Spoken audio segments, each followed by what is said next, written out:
নমস্কার, আমি নবম শ্রেণীর ভৌতবিজ্ঞানের কিছু অঙ্ক নিয়ে এসে তোমাদের কাছে হাজির হয়েছি। দেখো, প্রথম অঙ্ক বলেছে 500 গ্রাম ভরের একটি বস্তুর বেগ 10 মিটার পার সেকেন্ড হলে বস্তুর ভরবেগ কত হবে?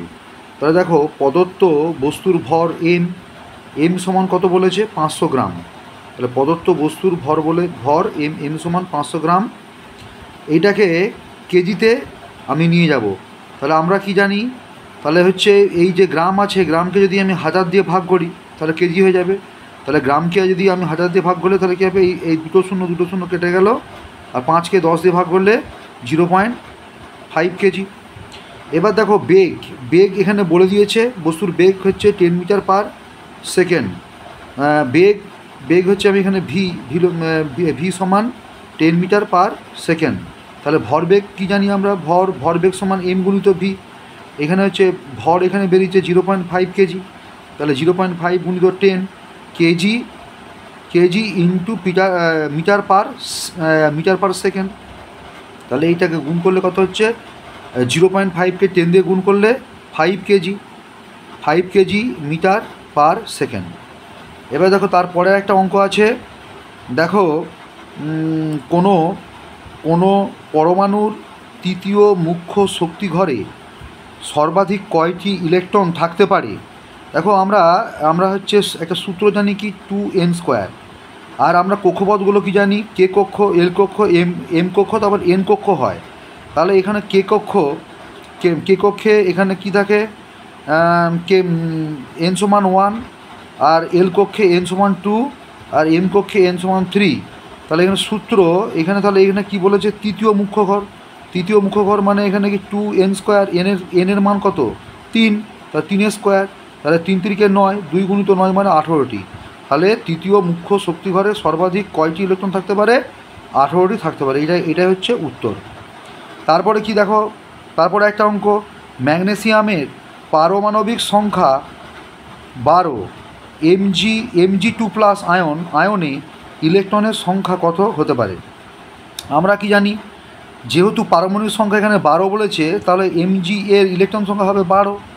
তাহলে ইলেকট্রন সংখ্যা এখানে আয়ন 2+ আয়ন মানে কি? দুটো ইলেকট্রন কী করে দিয়েছে? ত্যাগ করেছে।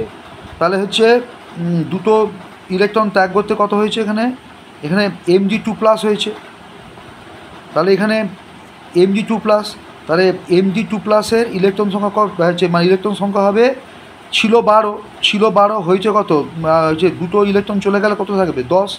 তাহলে যেখানে Mg2+ আয়ন থাকবে, মানে যেখানে আয়ন থাকবে এই যে 2+, সেখান থেকে 2 বিয়োগ করতে হবে, মানে পারমাণবিক সংখ্যা থেকে বা ইলেকট্রন সংখ্যা থেকে 2 বিয়োগ করতে হবে, 10 হবে।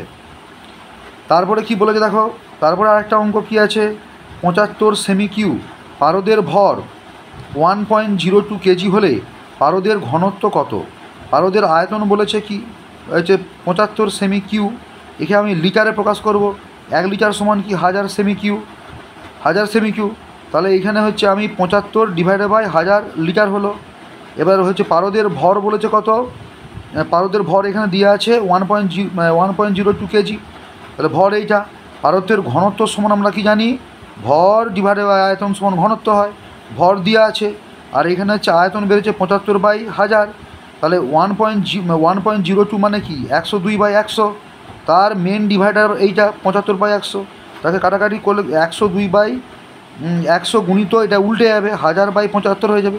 কাটাকাটি করতে হয়েছে 204কে 15 দিয়ে ভাগ করতে 13.6 কেজি পার লিটার। তাহলে পারদের ঘনত্ব কত হচ্ছে? 13.6 কেজি পার লিটার। এটা হচ্ছে। তারপরে একটা অঙ্ক দেখো, স্থির অবস্থা বলেছে, অবস্থাটা স্থির মানে কি? কোনোটির প্রাথমিক বেগ ইউ সমান 0 হবে। আচ্ছা, এখানে বলছে 5 মিটার পার সেকেন্ড স্কোয়ার ত্বরণের যে আছে, মিটার পার সেকেন্ড স্কোয়ার জানি আমরা, 5 মিটার সেকেন্ড স্কোয়ার ত্বরণ নিয়ে গতিশীল একটি কণা 10 সেকেন্ড পর কত দূরত্ব অতিক্রম করবে? তাহলে এখানে ত্বরণ কত? আমরা জানি ত্বরণ এ সমান কত? 5 মিটার পার সেকেন্ড স্কোয়ার। আচ্ছা, সময় কী লাগে? সময় কত সেকেন্ড হচ্ছে? 10 সেকেন্ড পর টি সমান 10 সেকেন্ড। অতিক্রান্ত দূরত্বের এর সমান সূত্র কি জানি আমরা? ইউটি প্লাস হাফ এ টি স্কোয়ার।